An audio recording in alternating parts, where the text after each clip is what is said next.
Very excited about today's lecture, more so than normally, because we get to talk about something that fuses what we've learned in this class in a way that's very ecologically valid. And today we're going to be talking about the psychology of gambling. And so there's a lot that goes into this, and to do it proper justice in 50 minutes is hard. But we will certainly skim the surface today and sort of uncover some really important social, cognitive, and biological mechanisms that underlie risky, impulsive behavior, and in this context, gambling. And I think what you'll see is that they apply in such a way to also look at other forms of addiction, sex addiction, drug addiction, alcohol addiction. What you'll find is that many of the mechanisms that are true in gambling are also true in other forms of addiction. And so what I want to do is to start out talking a little bit about why are we talking about gambling? And then we'll proceed into the various mechanisms at a couple of different levels. And so I want to first start with the idea that gambling for much of its history has been compartmentalized. And what I mean by that is that there's been a certain set of places where gambling is acceptable. Other places often do not allow it. Even looking at Las Vegas has a history of sin, and it's been less than 100 years now where gambling has been acceptable. And certainly the culture has changed quite significantly. You might have heard of Monaco in France. Really fancy casinos, the Monte Carlo Bay Casino being one of them. Very fancy, high-class caliber, really everything being 5 stars. You've probably heard of Atlantic City. Atlantic City, just by New York, is sort of the Las Vegas of the East. It has many of the same sort of luxuries, including gambling, that you might find in Las Vegas. And at the time, that was the East Coast way in the United States to keep people on that side of the country, not to have them fly out to Las Vegas. Why go to Vegas when you can go to Atlantic City? Certainly you have the Las Vegas Strip. How many people have been to Las Vegas? Show of hands. Wow, good. 60, 70% I can see out of 200 people. Las Vegas, a lot of fun. I think one of the things that you'll notice about Las Vegas is that there's nowhere like it in the world. And that means a lot of different things. This place is open 24 hours a day. It has some of the most incredible architecture that you'll ever see. We'll look into that just a little bit. You can gamble 24 hours a day. And not only can you gamble, but you can gamble your life savings away. One story you might have heard of a couple years ago is that a man in England, he was kind of fed up with his life, and so he sold everything that he owned. Took every possession that he had about $70,000. One-way flight to Las Vegas and bet it all in roulette. Bet it all on a color, he bet it on red. And you think about it, this is a big decision to make, right? If you win, awesome, you double your value. If you lose, well, let's not think about that. He won, and it changed his life. Las Vegas can change your life.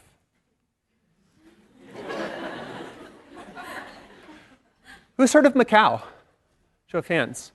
Less hands, but still a significant number, about 50% of the class. Macau is a state-approved Republic of China. In Macau, you have a strip as well that rivals the Las Vegas Strip. It certainly rivals it in terms of revenue because after this year, Macau makes more money than Las Vegas. This is the new mecca of gambling, the Las Vegas of Asia. Quite interesting. Makes more money, and it's undergoing massive development. The Cotai Strip, more and more casinos, many of the same ones that own casinos here, are taking advantage of this incredible opportunity. It's a booming industry. There's an incredible amount of money to be made. Right? It's certainly portrayed in films as well, and you've seen it in a number of different contexts. You've probably seen it in James Bond, where gambling huge amounts of money in poker is a very sexy, risky thing to do. He's betting millions of dollars as if it's nothing. Most of us would argue that that's more than nothing, but for him it's a game, and he fights terrorism with it, at least in the context of Casino Royale. Perhaps you've seen the movie Casino. And Casino is a really interesting movie. It talks about some of the dark sides of casinos and gambling. But the way that they view people that gamble is what I want to take note of. Robert De Niro, in this case, he's the casino manager. He talks about how stupid people are for gambling. That they spend all of this money to travel to Las Vegas. They dump all their money out, and they leave broke. It's almost as if gambling is a really stupid thing to do for people. That being said, a lot of people still do it. Is that a fair thing to say? Bachelor party Las Vegas, oftentimes places like Las Vegas or Reno or places like that are viewed as places that you can go and party and have fun and do whatever you want. And somehow when you leave that place, everything that you did, however bad it is somehow you're absolved from it, and you can go back and lead your normal life, right? You have Vegas Vacation. I showed a brief clip before class started. This is a really interesting one because Chevy Chase in here, the context of the movie, he has a bit of a gambling problem. He loses $26,000. He includes cashing in his flights for the way home. His family clearly perturbed. But somehow, some way, it all comes together, and he grabs a winning Keno ticket from a man who pretends to die, and he gets all the money back. And all of a sudden, gambling is viewed in a very positive way. That you can just like that change your luck. You can be down on luck. Things may not be working, but one good bet changes it all. Right? You see it in the context of the movie 21. Many of you probably saw this movie where a group of MIT students, this happened in real life, practiced strategies at blackjack which are known to reduce the house advantage, and they made millions of dollars. They were eventually caught and they got into trouble, but it was viewed as a way that you could beat the system and you could make exorbitant amounts of money. In this case, Ben made enough to go to Harvard Medical School for 4 years, $300,000. In real life, he earned much more. Quite interesting. Easy money, right? Right. You have The Hangover, of course, in the upper right. Really interesting. You know the premise of that movie. They need $80,000 to get their friend, and so they sort of simulate what happened in the movie Rain Man, where Rain Man was a savant. We know our little buddy there pretended to be Rain Man, took his skills, and all of a sudden made $80,000 in like an hour. And then he's good to go. Easy money, right? And then you get the realistic side. Vegas is an amazing, beautiful thing to many people. It's also a very dark and sad and scary thing. Documentaries like this one, Las Vegas, An American Experience, looks at how amazing Las Vegas is and how it makes you feel and what it does to people's psyches. But it also talks about the dark side, how it's ruined people's lives. And so it gives perhaps a more balanced view of gambling. And perhaps my favorite quote, I know all of you have heard this, even if you haven't been to Vegas. You've seen this commercial, you've heard it from a friend. What happens in Vegas stays in Vegas. You can go to Vegas and be another person. The moral boundaries are stretched. And one of the ways that you can apply that is with gambling. Certainly other things are possible in Nevada. Now the idea with this is that gambling at first was more compartmentalized, but the idea has changed in that gambling is more and more available. Right? Even driving up here from San Francisco when I moved up here for my job, what I noticed is that the density of casinos increased sharply, especially as you enter Washington, to where you could throw a stone and hit a casino, go to that casino, throw another stone, and hit another one. They seem to be everywhere. And certainly that's true in British Columbia as well. There's a number of casinos. I'm sure you've seen River Rock. Perhaps you've been to it. There's actually a SkyTrain stop at River Rock in case you don't have a car, so you can still get there. Beautiful. Right? You have Edgewater Casino in downtown Vancouver, so in between the games, you're watching the Canucks game, you can go down, blow a few $100, come back, have a great time, right? Also true in Washington. Just a few miles south of the border, when you cross into Washington, you have Silver Reef Casino. As you continue to go down, there's plenty of fancy opportunities to make decisions however you like. Now, I have a personal connection with gambling. Gambling is the reason why I couldn't go to college at 18 years old. My father is and was a pathological gambler, and he gambled away my college fund. And I got into UC Davis, and there was no money for me to go. And so gambling in that sense was also what got me into college, because I worked in a casino for a year.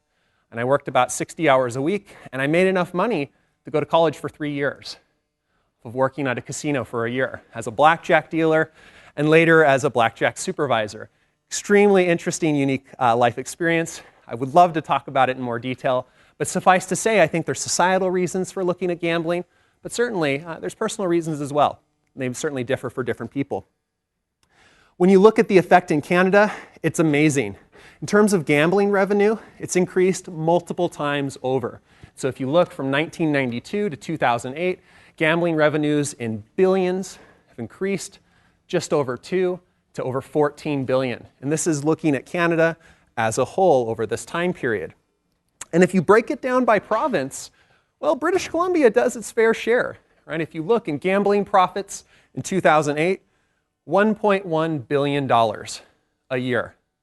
And the government, because gambling is regulated, the government gets a chunk of that. And so it's a highly profitable business in Canada and other places in the world.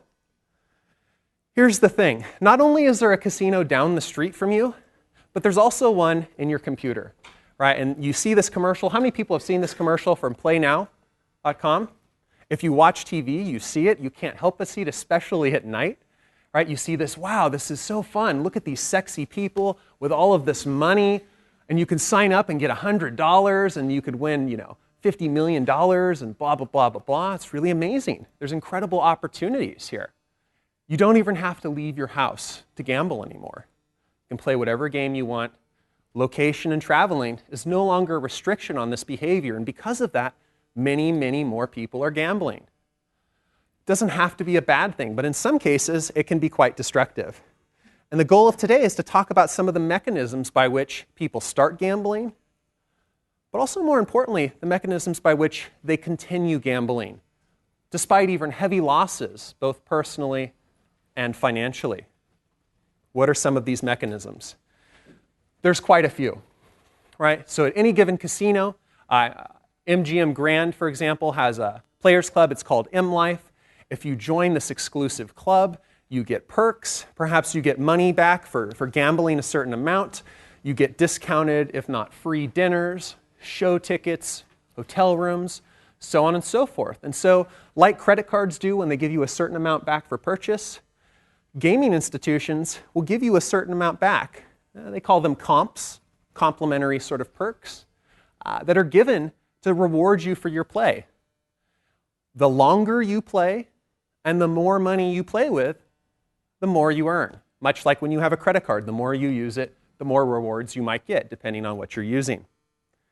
This is interesting because it's one of those things that people think about when they lose.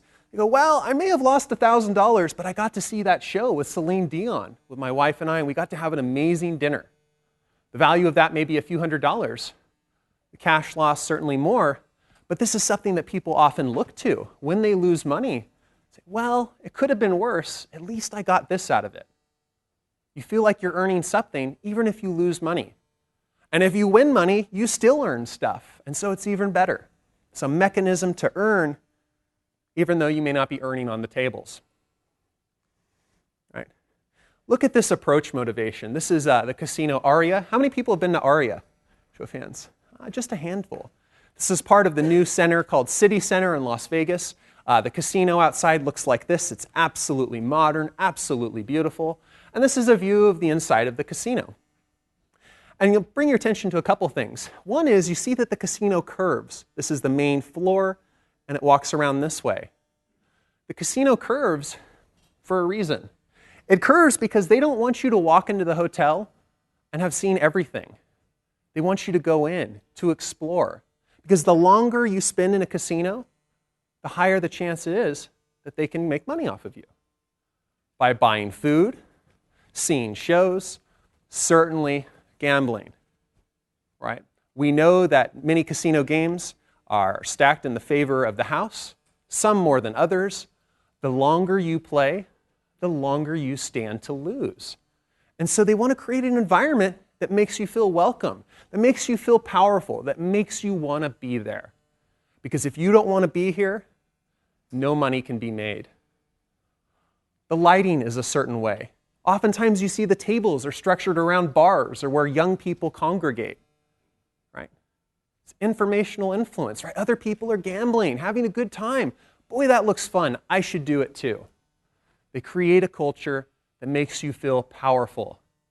And perhaps you've gambled before. Perhaps you've made a little bit of money. Perhaps you've got a taste of that power, right? Where you know more about the game, so it seems, where you have lots of money, where you have more power. It feels good. Casinos create a culture to cultivate that. It's no accident whatsoever. Right? Certainly when you walk in and you see people play, as you do here, you see lots of people playing different games, you see machines going on. You know, we're social creatures. We look to other people for cues on how to behave. And if some guy's got a big stack of money or some gal in front of her, they're playing and they're having a good time, A lot of people think, and rightfully so, boy, that looks fun. I should do that too. Maybe I could cough up 20 bucks or $100 or whatever I can manage, right? To be in with the in crowd. If other people are doing it and having fun, why shouldn't I? Let's create a culture that broods this idea. And casinos are extremely effective at this, right? You know, in casinos back in the day, they used to pipe in sounds to make it sound like more coins were falling, right? Because it would make it sound like more people are winning all at once. You think, gosh, you know, Jack over there and Joey over there are winning money. I could be too. And this is the interesting thought, right? By not gambling, I'm actually losing money because I could be making money. Right? Really powerful form of logic change. Let's talk about some of the cognitive features. I think this is the one that's most striking. That money doesn't quite mean the same thing in a casino. And you might think, well, of course it does. You're playing with money. Well, casinos are quite smart. It's an amazingly smart structure.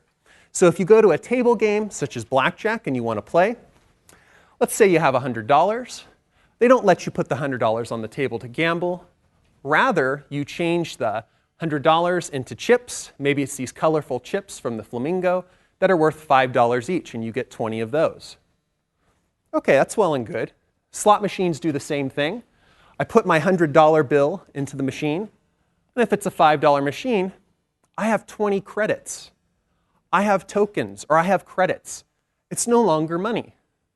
You might think, well, you know, people are very smart. They still know that that's money. I agree. People still know that chips are money, but the value of the chips seems to have changed. And I love this quote. During gambling, money loses its economic value. It doesn't disappear, but it certainly changes. Put another way, I know that $20 of chips is more than $10 of chips. I know that $20 cash can buy a t-shirt. But $20 in chips and the relationship to the t-shirt gets distorted. Now in college, I don't know if you use a metric like this. In college, I used to rank things in terms of burritos. It's a true story. I loved Chipotle, and back in the day, you could get a delicious burrito for $5. And so $20 would buy 4 burritos. And so I'm thinking, well, I could buy that desk for $100, but that's 20 burritos. That's how I would calculate things. A little strange, but for me, it worked math-wise, right? My calculation, arguably, from if this logic follows, of $100 here doesn't equal that number of burritos in quite the same way, right? Perhaps this explains why when someone has a pot of chips, they're more likely to just push them in, right? They'd be far less likely to do that, to take a bunch of money, a bunch of wads of bills, and to shove it in the circle. But chips are smaller, a lot easier to do that. It's a $100 chip. I've seen $25,000 chips at Bellagio. I've seen the $100,000 chip. And it's a very nice looking chip, don't get me wrong. But all of a sudden, that huge, exorbitant amount of money, piles of cash, is now a chip. That distorts our view of what that really means. Maybe you've seen Casino Royale, the James Bond movie, where they have the $500,000 tiles. The real big money, they're tiles, right? Again, it's the same idea. Money changes into a different object, and that different object somehow means that it's worth less than it actually is. Interesting.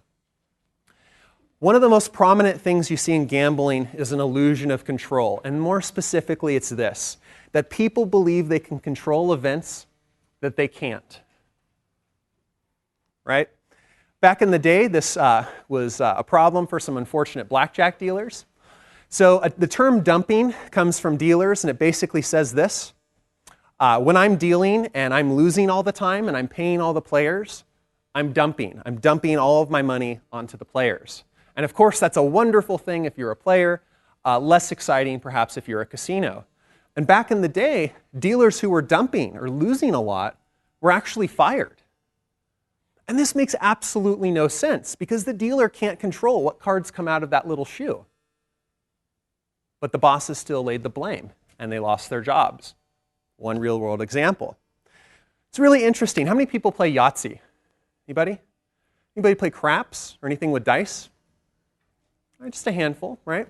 Well, my mom plays Yahtzee. I love my mom to death. And what she does when she needs sixes, she shakes them like this and blows on them, shakes on them, maybe rubs them against the cat, and then throws them, as if doing any of those things are actually going to influence the outcome. But it's the funny thing, right? Because when my mom does this goofy thing and she rubs it against the cat and she rolls and gets a 6, she thinks, yeah, it works, right? You're making that link, even though there's no causality there, that the goofy behaviors don't necessarily affect the outcome, you can believe that they do. And so this affects people in the real world when they're gambling. If they have the special roll, if they're feeling lucky, they're more likely to bet more. Right? If another person has rolled a few times and they seem less lucky, the person will bet less. And so based on these things that have absolutely no bearing to the outcome, people change their betting behavior. Right? One of the interesting things here, though, is even in a coin tossing game, when people flip a coin and guess whether it's heads or tails, if you get the first few right, even if you're not a gambler, you're much more likely to attribute this to skill. That is, that you're good at guessing which coin side was going to pop up. In the real world, this applies to slot machines. If you win a couple times in the beginning, you're more likely to think, yeah, I picked the right machine. I'm good at this, right? Slot machines are my thing. Even though that has nothing to do with the outcome. And this is especially true in pathological gamblers. That is, when good events happen, they're most likely to say, well, it's because I'm a skilled player. I have experience. I've been down this road before. When something bad happens, they're very likely to say, it's just bad luck. Not my fault. And so they really focus on the positive aspects, really discount the negative ones. And so that negative learning, it doesn't affect anything nearly to the degree it should. Right? We talked about the gambler's fallacy. In roulette, it's actually quite common. So black has come up 8 times, and someone might be very likely to think, wow, I should bet on red. Because if black and red are 50-50, red's got to be coming up. And we make that fallacy, and many times we lose. We use probability poorly. But I think even more notable, this superstitious behavior. I used to work in the morning sometimes or the graveyard shifts, and I would often be sitting at a table with no customers. And so like many people, I would watch others. And I would watch people do the goofiest stuff around slot machines. And these are all true stories. One person, before she pulled the reel, would go like this, like a waterfall, and then pull. And the funniest one yet, true story, a young girl, she must have been 19 or 20. She had a cowgirl hat on. And what she would do before she spun is she would go like this and then press the button. And I thoroughly enjoyed watching this. And I was thinking to myself, wow, why? I was 18 years old at the time. Why would she think that the lasso behavior actually affects the outcome? And I was still at the table. There was nobody there. And she comes walking by, and she had a big smile on her face. And I said, excuse me. I said, I was just curious as to your superstitious behavior. Did something in the past happen to help you with that? And she said, yeah, as a matter of fact. I think she may have been put off a bit. I didn't mean to insult her. She said, last time I was here, I did that, and I won $1,500. And I said, fair enough. And I said, well, okay. I said, do you really believe that the lasso behavior led to you winning? And she said, no, maybe not, but it doesn't hurt. And I was thinking to myself, yeah, but it doesn't help either. And it kind of looks goofy, right? That being said, it's true. I didn't say that to her. She was having a great day. Who am I to ruin it? But it was very real to her. And I'm sure the next time she went to the Jackson Rancheria, she did the same thing. Right? Very strongly reinforced behavior. $1,500 is a lot to win. And so if you think you can do anything to contribute to that happening again, why wouldn't you? However goofy. Coincidental conditioning is what we call it. Back to behaviorism. You're reinforced at a random time, and she just happened to be reinforced when she was doing this lasso for luck. That's what I called it. And she continued to do it in the future. She saw an association that perhaps wasn't there. What about biased evaluations? We got to this a bit in the past. And so this is often the process of discounting losses, making as little deal of losses as possible while really focusing on the wins. And so, for example, great example of this, with poker. Poker is a big deal. When I was over in Italy, the only station that was in English was poker, and it was on 24 hours a day. So I watched a lot of poker. It was interesting. And this Kata guy, he won in 2008, I believe. He won $10 million for winning the World Series of Poker. I was thinking, wow, that's an amazing amount of money. I would love to win $10 million, wouldn't you? I was thinking, wow, when you look at that, he's one person. And think about how many people lost. Thousands of people lost. But somehow, some way, we place greater weight on the good event and less weight on the not so good other people lost event. Interesting how we do that. And so when you ask people who regularly gamble to think out loud while they're gambling, you see this exact pattern. When they win, they attribute to, well, that was a good play I made. Boy, that was just some sharp thinking. When they lose, they're likely to say, it was just bad luck. That was impossible. No big deal. It's much easier to discount bad luck than it is bad play. Interesting. The downside of optimism. I was reading this paper and it's just really, really interesting. Optimists are more likely to continue betting longer than they probably should because they often have this belief that, well, it's eventually going to work out. The problem with that, money-wise, is how deep do you have to go? Right? There's no accident that when you go into a casino, there are ATMs. You can cash your payroll check at the cashier station. You can go up and get money out of your credit card with a cash advance. Perhaps you've seen those machines before with the little phone where you call your credit card company, you say, yeah, I really do want to pull out this money, and they give it to you. Interesting. How deep do you have to go? Pathological gamblers will go deep. Thousands deep, many thousands deep. They could lose their house, so on and so forth. I've seen it happen. Optimism, I'm not saying don't be an optimist, let me clarify. I'm just saying it can be a dangerous thing when applied to certain topics. Sometimes you got to know when to quit. Okay? The near miss is my favorite. Perhaps you've experienced this before. Maybe you have a big bet on blackjack. And you have a 13, and you say, hit me, and you get a 9, and you just barely lose. You're really close to 21. Or maybe you're at a slot machine. You're at the Wheel of Fortune slot machine. This happened to my wife. She was playing. It was amazing. So you get a 7, and then blank. Oh, you're so close, right? Because you had 2 7s. It's really interesting. We call these near misses, where you're very close to winning, but maybe one little thing is off. Here's the thing about that. Casinos and slot machine makers know that these are really reinforcing things.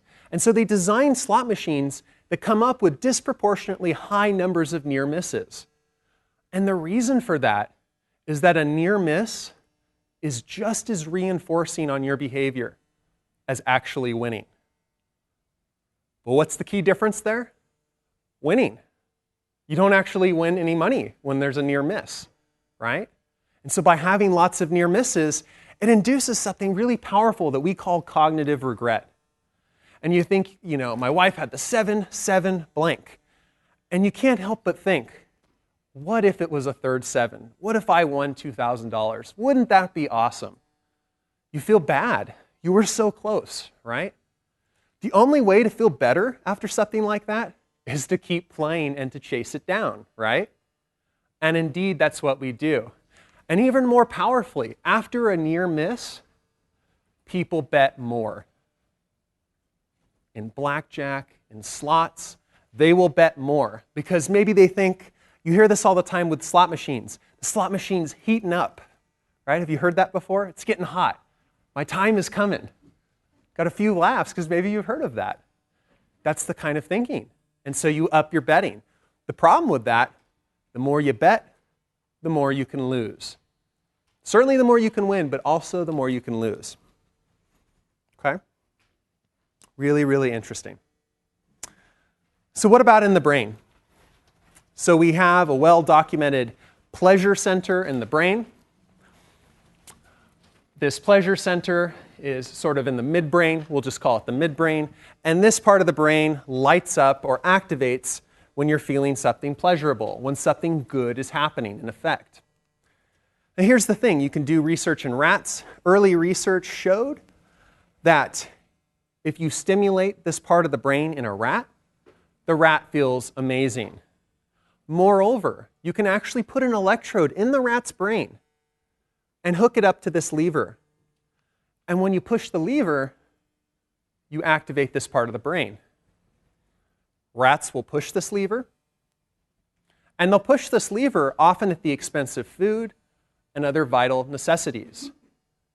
Some rats will push this lever until they die because they refuse to eat or do other life-saving behaviors.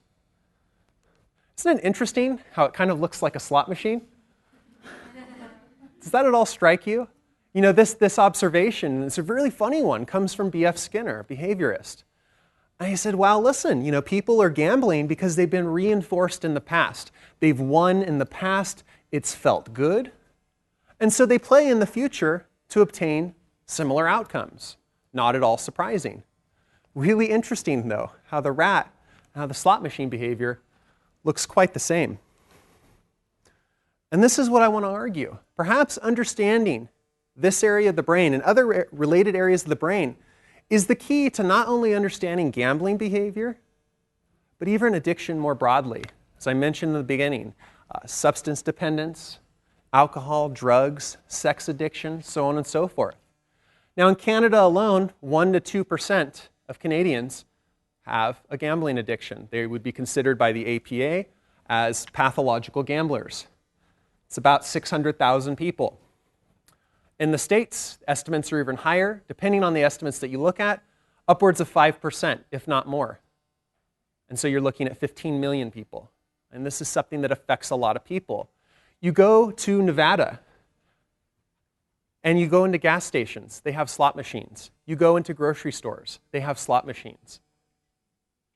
They're everywhere. You go to the airport, and there are slot machines.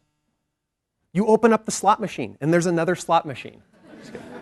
They're everywhere. Availability is not the issue. And so this creates a unique challenge, right? You think about people who seek out reward. We all seek out reward, things that feel good. If gambling and winning money is something that you particularly enjoy, it's really hard to resist that in an environment where it's everywhere. You can't fill up a tank of gas without seeing a slot machine. And the sounds that they make, you know, sounds like that, and coins falling. It's everywhere. So what happens in the brain? It's really interesting. So we have video games. You know, maybe they come on the Nintendo Wii. Maybe they come in another form, a handheld game. And you can play blackjack or poker or whatever game you like, and you can play for points. And the goal of the game is to win as many points as you can. This is also real in casinos where you can play those same games, electronic form, video poker, video blackjack, whatever, but you're actually playing for real money. And so what happens when you image the brain of people who are pathological gamblers and you compare it when they're winning points versus winning actual money? What you find is when they're winning actual money, this reward center is on fire. Very, very active. Much, much more active than a non-pathological gambler. The brain's response to these monetary opportunities is vigorous. And perhaps that's associated with cravings, those sort of desires to gamble, those obsessive thoughts. I can't help it. What if I could go out and win money? That strong brain response could explain a lot. Right. Really interesting here. Negative correlation between the degree to which you're a pathological gambler and your brain activation here. What do I mean by that? Well, let's take a look at the task. Very, very simple task. You have 2 stacks of cards. You pick from one of the stacks, and it's either red or black. And your job is to guess, is it red or black? It's kind of like flipping a coin and guessing whether it's heads or tails. Right? You can do this on the computer, and you can create a program that makes people right every so often and incorrect every so often. And so you can compare trials when they're correct and when they're incorrect. Right? What you see in control subjects, people who are not pathological gamblers, so you see really strong activation in the reward center that we just mentioned, but also these frontal areas, these orbital frontal areas. Now we talked about this a little bit earlier in the course, that the orbital frontal cortex helps code value. And so if I have a delicious cupcake in front of me or a Dr. Pepper, I can look at activity in the frontal lobes, and it will predict with relative certainty which one I will pick before I even move. And so perhaps this involvement is thinking quite a bit about the value of the outcome. Thinking about, I might win this much, really strongly focusing on that. People who are pathological gamblers, far less activation. And the less activation you have in these reward centers, the more likely you are to be a serious pathological gambler. And so what does that mean? Maybe pathological gamblers need more stimulation to get proper activation of this reward circuitry, right? And so betting $5 or $10, oh, that's good and all, and you can win $5 or $10, but what if you bet 50? What if you bet 100? What if you bet 6,000? I remember seeing, as I told you guys the other day in class, I remember seeing a guy that came up to me when I was playing roulette. He put $6,000 on red because the last 6 shows were black. He lost, and he walked away as if it was no big deal. I didn't lose that money, and I had a strong emotional reaction. I wanted to vomit. I couldn't believe it. I couldn't believe that someone cared so little about money. But for him, he walks straight up to another table, pulls out another chunk, and wins it back. Or doesn't. Really, really interesting. Maybe they need that extra stimulation. Maybe that explains why they bet so much and play so often. It's amazing. When you work in a casino, you can't help but notice human behavior. One of the things that I noticed that I was absolutely appalled with is that some people would wear Depends diapers to where they didn't have to get up from their machine or their lucky table. And you might think that is absolutely crazy. People do it, right? And it's one of those things, it only has to happen once, right? Maybe this has happened to you. You're playing on a machine for an hour and you lose your money. And you move to the next one. Some guy waltzes up, puts $1 in there, and wins $1,000. And you're thinking, I can't believe it. If I had played a little bit longer, right? And so to avoid having to get up by, those annoying things like eating and using the restroom, things like that, people will wear diapers and play for 36 hours. Wasn't it all uncommon at the casino that I worked at? I would see the same people every weekend. They would come on in and they'd stay for 72 hours. They'd be there when I got there. They'd be there when I left. They'd be there the next day. Not staying in the hotel, playing the whole time. Playing as long as they could, taking all the money they could to play. The busiest time for a casino in the month is when? Beginning, middle, or end? It's the beginning of the month. That's when people get paid. That's when welfare checks go out. Right? It's really troubling. Here's the thing, guys, that I want to focus on. Gambling doesn't have to be a terrible thing. Just as the brochures that casinos often provide, you have to know your limits. You bring $50. If you lose $50, be done with it. Hang your head and go home. The problem is people don't stop at that point. They keep going. What if? What if? That feeling of power, that feeling of being in the in crowd, that possibility, what if I win? You think about these machines, these Wheel of Fortune machines, where the jackpots are 200,000, 300,000, if not more. That's a very sexy thing to think about. What if I won that? It would change my life. Las Vegas was built on this principle, the what if principle. Right? It's not likely, but what if it happened? It happens to people, and that's why casinos often have their wall of winners. That Jackie over here from Tennessee won 700,000. They personalize it. Your name could be next. Why not? Give it a try.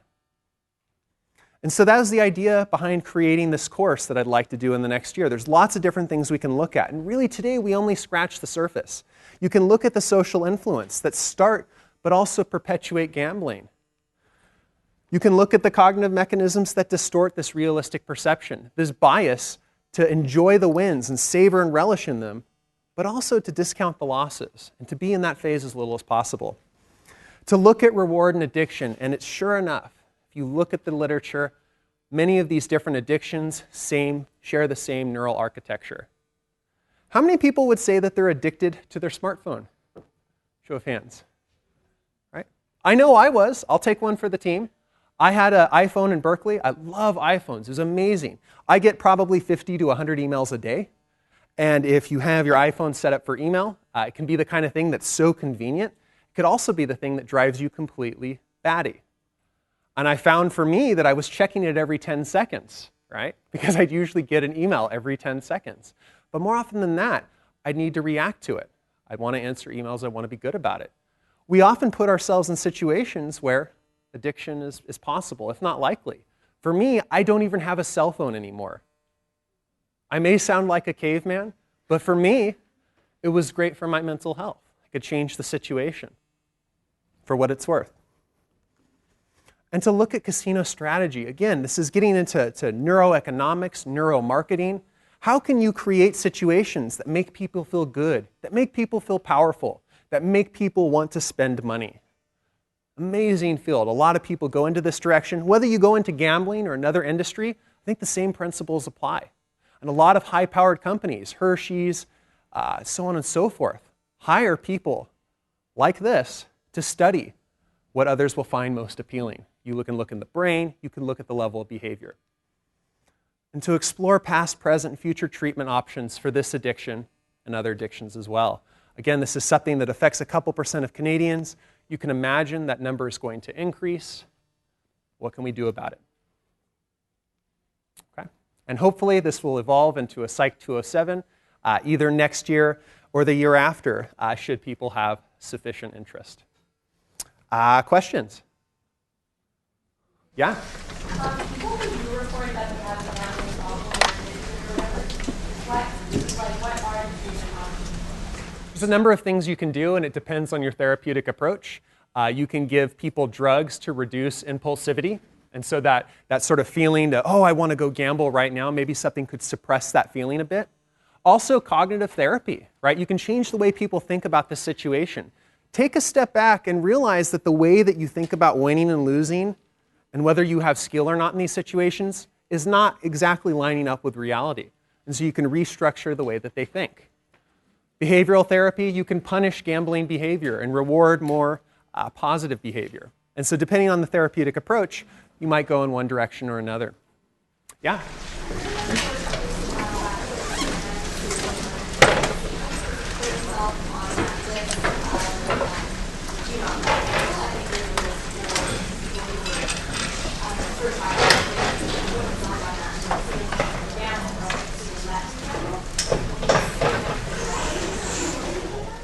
Okay, so just so everybody heard that, wow.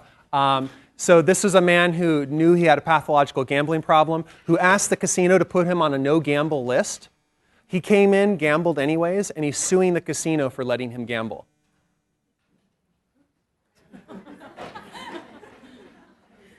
I'll just leave it at that. Other questions? Okay, thank you guys.